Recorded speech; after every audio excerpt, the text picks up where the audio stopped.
Dans son jardin, Joël ne peut que constater les dégâts de la sécheresse.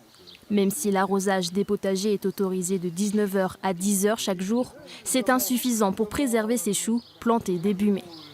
La végétation s'est arrêtée d'un seul coup. Et là maintenant, je pense que je n'aurais plus qu'à les détruire alors qu'elles devraient être mangeables.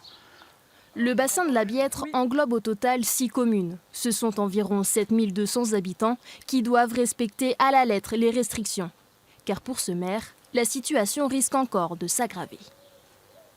La crainte majeure, si vous voulez, c'est que l'eau de distribution, l'eau potable distribuée, soit également réduite.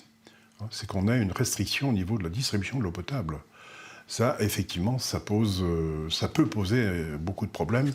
Des problèmes aussi pour cet agriculteur qui doit irriguer ses champs de près de 60 hectares. Avec ses 4 bassins de rétention, il parvient à maintenir sa culture. Mais la question est de savoir pour combien de temps.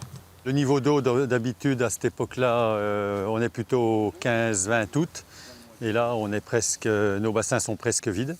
Donc on s'inquiète un peu parce qu'on aura du mal à finir la campagne avec toutes les cultures qui restent à arroser pour finir l'année. Il nous reste 10 jours d'autonomie.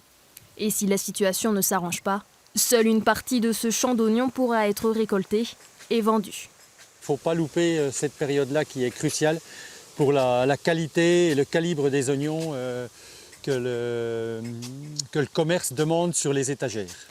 La canicule devrait être de retour la semaine prochaine et d'autres mesures encore plus restrictives pourraient être prises.